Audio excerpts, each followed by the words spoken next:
Bismillahirrahmanirrahim. Assalamualaikum warahmatullahi wabarakatuh. Waalaikumsalam warahmatullahi wabarakatuh. Baik, selamat malam, semangat pagi untuk semuanya. Terima kasih sudah hadir di dalam presentasi kali ini.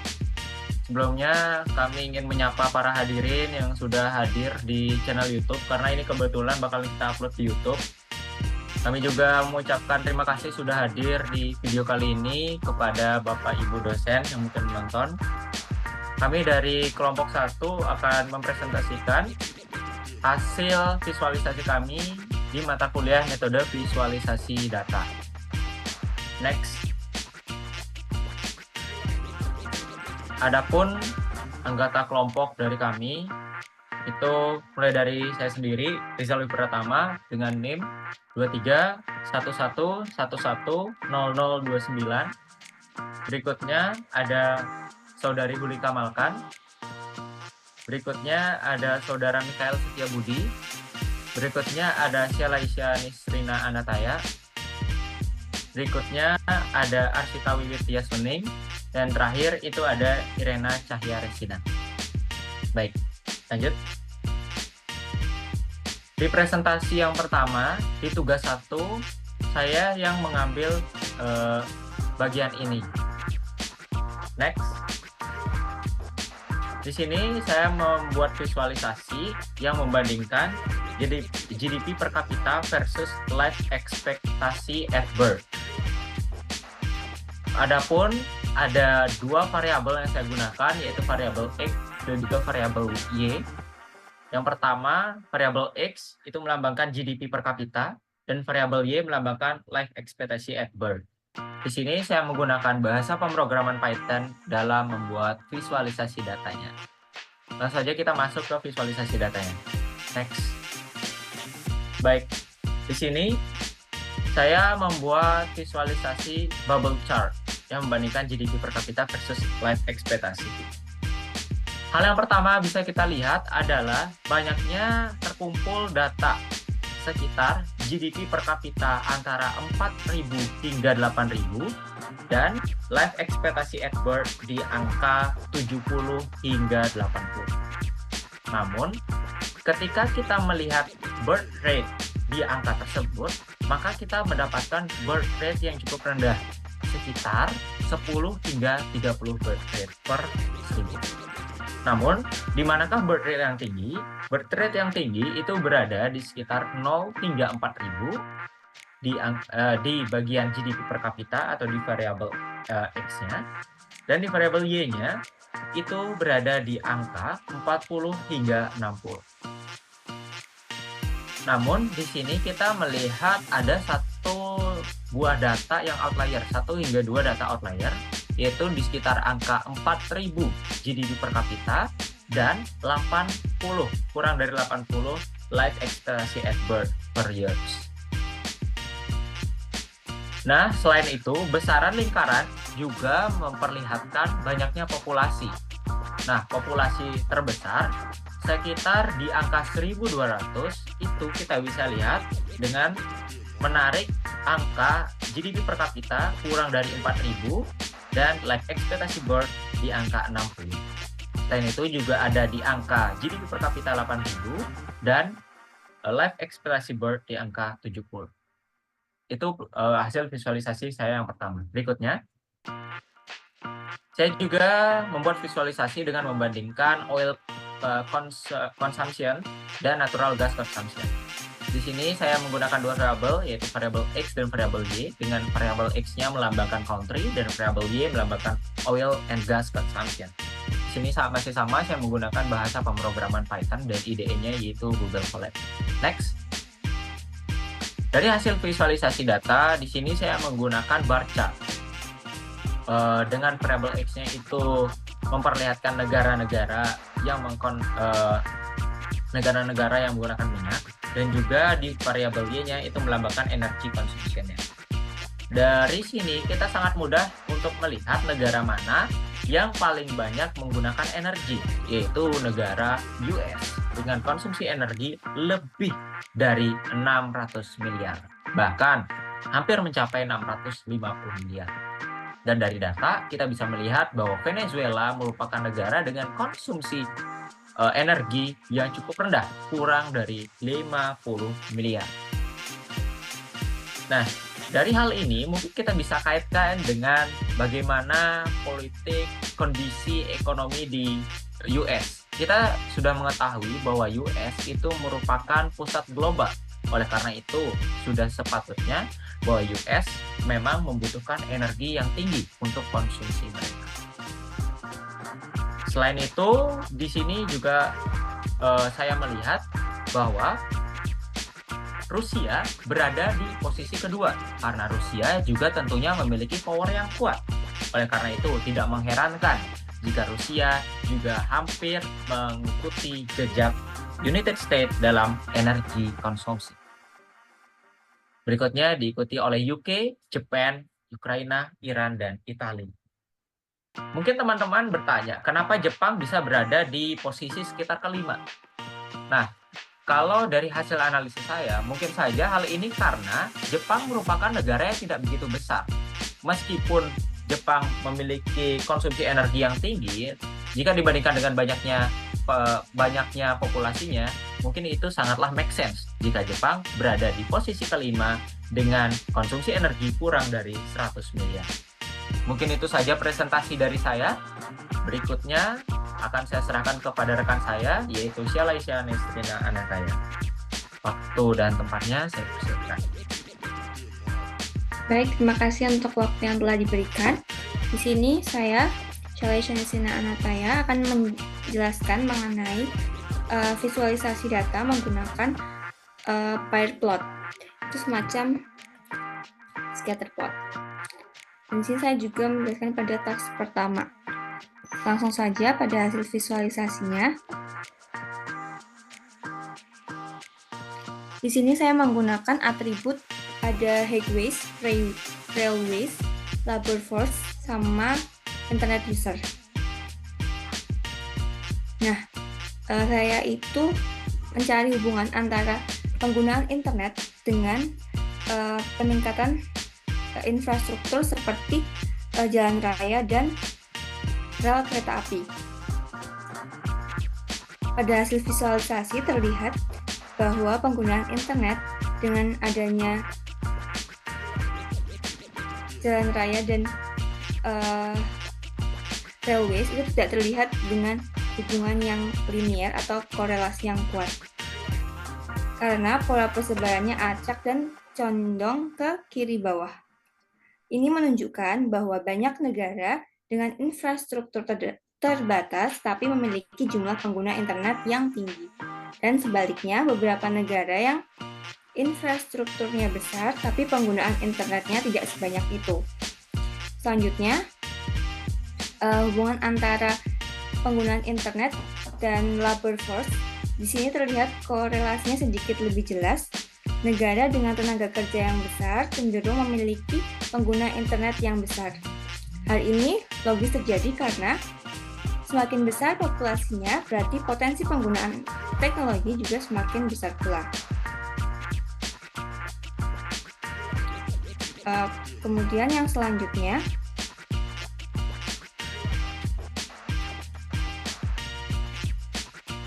next. Untuk visualisasi yang kedua masih sama menggunakan pair plot. Saya membandingkan hubungan antara indikator kesehatan dengan adanya tingkat pembangunan suatu negara. Dapat terlihat bahwa persebaran datanya cukup menyebar. Negara-negara dengan GPA per kapita yang tinggi cenderung punya angka harapan hidup yang tinggi pula, serta angka kematian bayi dan angka kelahiran bayi yang rendah. Artinya, semakin maju negaranya, makin baik juga kondisi kesehatannya. Sebaliknya, dengan negara dengan GDP yang rendah, biasanya punya angka kematian bayi dan kelahiran yang tinggi, serta harapan hidup yang rendah. Ini menunjukkan bahwa akses ke layanan kesehatan dan kualitas hidup masih jadi tantangan di negara-negara berkembang. Intinya, dalam hasil visualisasi ini menunjukkan bahwa indikator kesehatan bisa mencerminkan seberapa maju atau berkembang suatu negara. Kesehatan menjadi salah satu faktor penting dalam pembangunan. Sekian yang dapat saya sampaikan. Saya kembalikan ke Rizal. Terima kasih. Baik, terima kasih atas presentasinya dari Saudari Ana Raya. Presentasi berikutnya akan dilaksanakan oleh Mikhail Setiabudi. Saya persilahkan.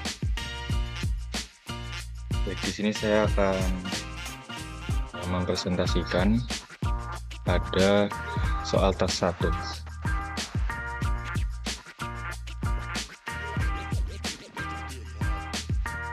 Bagian kiri ini merupakan source code yang bisa dicek pada link Google Colab. Dari hasil visualisasi, kita dapat melihat bahwa untuk visualisasi menggunakan bar chart atau diagram batang, di mana untuk sumbu Y mempresentasikan populasi dan sumbu X negara. Seperti yang kita dengar-dengar bahwa Cina, India, Amerika, dan Indonesia merupakan top 4 negara dengan populasi penduduk terbanyak di dunia. Dari visualisasi ini kita dapat melihat bahwa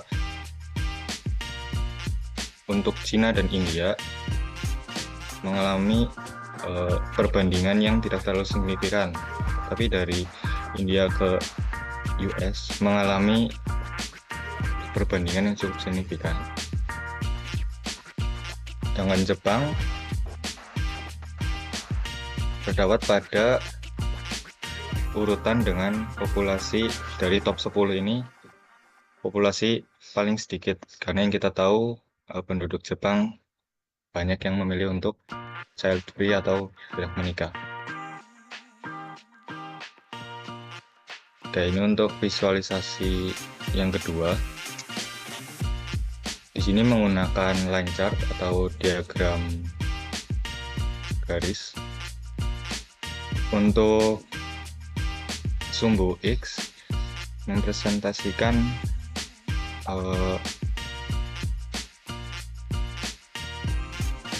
tahun dari 2016 sampai 2020. Lalu untuk sumbu Y-nya merupakan GDP, pertumbuhan GDP dari masing-masing negara. Yang dapat kita lihat di sini terdapat perbandingan dari negara Irak, terus negara Chad, terus negara Guyana, Venezuela, dan Ukraina. Yang dapat kita ketahui bahwa 2016 Irak menempati posisi tertinggi dengan pertumbuhan GDP, dan untuk tahun-tahun berikutnya mengalami pertumbuhan dan penurunan yang tidak terlalu signifikan. Begitu pula dengan 4 negara yang lainnya. Perbandingan cukup signifikan antara Irak, Ukraina dengan Chad, di mana Ukraina dengan Irak batas GDP-nya, pertumbuhan GDP-nya lumayan jauh. Lalu untuk Guyana dan Venezuela serta Ukraina mengalami perbandingan pertumbuhan GDP yang tidak terlalu signifikan. Dan masing-masing dari kelima negara ini pertumbuhan per tahunnya tidak terlalu signifikan atau dekat antar per tahunnya untuk pertumbuhan. Baik, mungkin sekian presentasi dari saya kembalikan ke Rizal. Baik, terima kasih sebelumnya ke Setiabudi atas presentasinya. Berikutnya kita akan menerima presentasi dari Saudara Huli Kemalkan, dan di sini sudah masuk ke tas 2. Saya persilahkan. Baik, untuk kelas 2 ini membuat visualisasi data dengan terlebih dahulu melakukan penurunan atau transformasi dari atribut data. Untuk source code-nya bisa diakses melalui link Colab berikut. Next.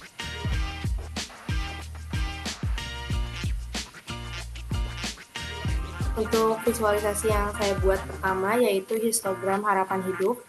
Visualisasi ini menampilkan distribusi harapan atau life ekspektasi di semua negara. Kemudian untuk penurunan atau transformasi atribut datanya, sebelum melakukannya saya melakukan pembersihan dan penyaringan data terlebih dahulu. Yang pertama melakukan seleksi kolom tunggal, kemudian penghapusan data kosong atau missing value, kemudian melakukan pembuatan kelompok data. Nah, histogram ini saya buat ke dalam 15 bin atau kelompok dengan parameter bins 15. Ini bisa melihat nilai harapan hidup dan berapa banyak negara berada dalam setiap kelompok tersebut. Jadi kesimpulannya untuk histogram harapan hidup ini menunjukkan bahwa standar kesehatan global cukup tinggi dengan beberapa outlier. Kemudian next. Untuk visualisasi yang kedua, saya membuat heat map korelasi inflasi dengan tingkat pengangguran. Jadi visualisasi scatter plot ini menunjukkan hubungan antara dua variabel numerik. Yang pertama untuk sumbu X-nya menunjukkan tingkat inflasi dan sumbu Y-nya menunjukkan tingkat pengangguran. Kemudian untuk penurunan atau transformasi atribut atau data inheritance dalam konteks pengelolaan data, saya menggunakan proses seperti DF employee rate sama dengan PD to numeric untuk mengubah yang tipe awalnya itu string atau teks menjadi tipe numerik atau float. Kemudian nilai-nilai yang tidak bisa dikonversi seperti misalnya spasi atau yang nilainya itu kosong akan saya ganti dengan none melalui error scores. Ini adalah bagian dari transformasi tipe data sebagai langkah agar datanya itu bisa dianalisis dan divisualisasikan dengan benar. Kemudian untuk penyaringan atau filteringnya, di sini saya membuat variabel baru df underscore clean untuk menampung datanya. Jadi yang pertama saya itu melakukan konversi string ke float dengan tujuan agar datanya itu bisa diproses sebagai angka. Kemudian saya melakukan penanganan error dengan pengisian none dari data yang tidak valid untuk menangani data yang incomplete. Kemudian saya melakukan penyaringan dengan SNS scatter plot yang berfungsi untuk menghindari error dan hasil visualisasi yang kurang baik. Nah, dari scatter plot ini bisa digunakan untuk mengamati hubungan antara inflasi dan pengangguran.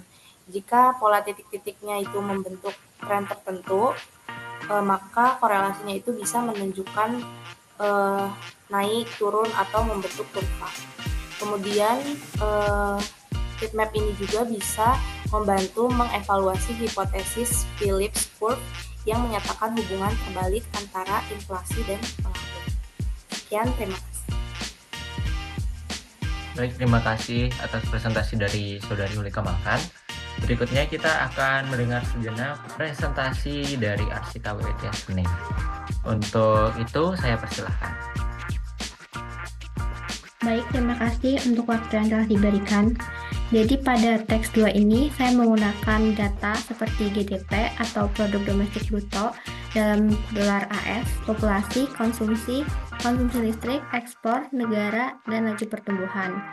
Pada teks 2 ini diminta untuk melakukan transformasi data terlebih dahulu. Jadi saya melakukan transformasi dengan melakukan pembersihan kepada data karena banyak kolom data yang saya gunakan menggunakan simbol dolar ataupun memiliki spasi ekstra di nama kolom dan terdapat data kosong.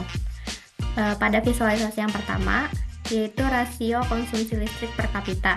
Tujuannya untuk melihat negara mana saja yang banyak mengonsumsi listrik. Kemudian saya membuat visualisasi bar chart untuk menampilkan 10 negara dengan konsumsi listrik per kapita tertinggi. Pada visualisasi yang pertama, transformasi ini saya membuat kolom baru dari kolom lama yang sudah ada, yaitu penggunaan listrik per kapita dengan melakukan pembagian antara data konsumsi listrik per populasi. Dengan sumbu X pada visualisasi yaitu konsumsi listrik per kapita dan sumbernya yaitu negara. Hasil dari visualisasi ini yaitu Iceland sebagai negara dengan konsumsi listrik tertinggi dengan lebih dari 25.000 kWh per kapita dan Australia sebagai negara konsumsi listrik tertinggi ke-10. Next. Pada visualisasi yang kedua ini yaitu rasio ekspor terhadap GDP dan laju pertumbuhan GDP dengan scatter plot. Tujuannya untuk mengukur seberapa besar ketergantungan pada ekspor terhadap total ekonomi. Pada visualisasi yang kedua ini, saya melakukan transformasi dengan menghitung ekspor terlebih terhadap GDP dengan variabel ekspor dibagi GDP yang sebelumnya sudah saya jadikan numerik terlebih dahulu, karena ada beberapa yang bernilai string. Pada visualisasi ini, sumbu X yaitu rasio ekspor terhadap GDP dan sumbunya yaitu laju pertumbuhan real GDP. Dan didapatkan bahwa negara yang bergantung pada ekspor tidak selalu mengalami pertumbuhan ekonomi yang tinggi. Ada juga negara yang rasio ekspornya rendah justru memiliki pertumbuhan ekonomi yang tinggi. Demikian visualisasi yang saya buat. Saya kembalikan ke Rizal. Baik, terima kasih atas presentasi dari Arsita. Untuk presentasi terakhir, yaitu mengenai tes 2 juga akan dibawakan oleh Irena Cahya Resina. Untuk itu, saya persilahkan. Ya, baik. Terima kasih atas waktu dan kesempatannya. Untuk visualisasi data pertama, di sini saya menggunakan heatmap. Heatmap ini menunjukkan korelasi atau hubungan antara variabel yang ada di dalam data dengan transformasi logaritmik. Dan di sini mengungkapkan beberapa pola penting. Yang pertama, terdapat korelasi negatif yang kuat seperti minus 0,88 antara GDP per kapita dengan infant mortality rate, menunjukkan bahwa negara-negara dengan pendapatan per kapita lebih tinggi cenderung memiliki angka kematian bayi yang jauh lebih rendah. Lalu yang kedua, ada GDP total suatu negara berkorelasi sangat kuat dengan populasi sebesar 0,81, mengindikasi bahwa ukuran ekonomi secara keseluruhan sangat dipengaruhi oleh jumlah penduduk. Namun, GDP per kapita justru tidak berkorelasi dengan populasi sebesar minus 0,06, menunjukkan bahwa kesejahteraan individu tidak tergantung pada ukuran populasi. Lalu yang ketiga adalah ekspektansi at birth atau harapan hidup memiliki korelasi positif yang kuat dengan GDP per kapita sebesar 0,69 dan korelasi negatif yang kuat dengan infant mortality rate sebesar minus 0,80 dan birth rate sebesar minus 0,71. Ini menegaskan bahwa negara-negara dengan ekonomi lebih maju cenderung memiliki harapan hidup lebih tinggi dan tingkat kelahiran serta kematian bayi yang lebih rendah. Lalu yang keempat ada birth rate dan infant mortality rate menunjukkan korelasi positif yang kuat sebesar 0,86, mengindikasi bahwa negara-negara dengan tingkat kelahiran tinggi juga cenderung memiliki angka kematian bayi yang tinggi.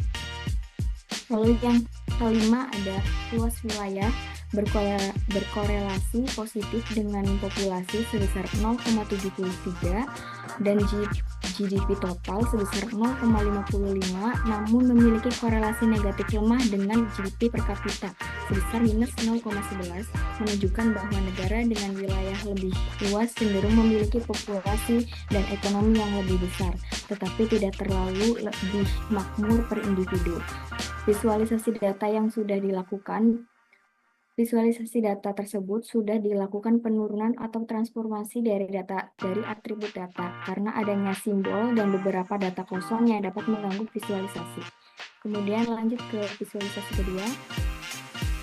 Visualisasi PCA-B plot ini menunjukkan hasil analisis komponen utama dari data yang telah dinormalisasikan sebelumnya, dengan dua komponen utama yang mewakili 46,4% PC1 dan 25,3% PC2 dari total variasi data. Beberapa poin penting yang dapat disampaikan adalah yang pertama, visi 1 menjelaskan hampir setengah variasi data, 46,4% menunjukkan hubungan kuat antara GDP per kapita dan life expectancy at birth atau harapan hidup saat lahir, yang terlihat dari arah vektor yang berdekatan dengan mengarah ke kanan. Ini mengindikasikan negara-negara dengan ekonomi lebih maju cenderung memiliki harapan yang lebih tinggi. Lalu yang kedua, terdapat korelasi negatif antara infant mortality rate atau angka kematian bayi dengan GDP per kapita dan life expectancy, ditunjukkan oleh vektor yang mengarah berlawanan. Ini menegaskan bahwa negara-negara dengan tingkat ekonomi lebih baik memiliki angka kematian bayi yang lebih rendah. Lalu yang ketiga ada variabel populasi dan luas wilayah atau area memiliki pengaruh lebih kuat pada visi 2 yang menunjukkan bahwa karakteristik geografis dan demografis merupakan dimensi tersendiri yang tidak selalu berkorelasi dengan indikator kesejahteraan ekonomi. Lalu yang keempat terlihat adanya beberapa outlier yang menonjol di bagian kiri, di bagian samping kanan dan atas plot yang mungkin merepresentasikan negara-negara dengan karakteristik unik yang perlu dianalisis lebih lanjut.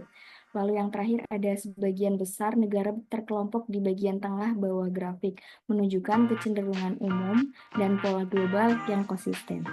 Sekian presentasi dari saya kembalikan ke Rizal. Baik, terima kasih Saudari Irena. Baik rekan-rekan sekalian, itu saja presentasi yang dapat kami sampaikan dari kelompok 1 mengenai hasil visualisasi di mata kuliah metode visualisasi data. Kami tentunya mohon maaf atas ketidaksempurnaan presentasi yang kami bawakan. Kami mohon maaf juga atas kesalahan dalam pengucapan maupun tutur kata yang kurang baik. Akhir kata, saya tutup mewakili seluruh rekan mengucapkan terima kasih dan wassalamualaikum warahmatullahi wabarakatuh.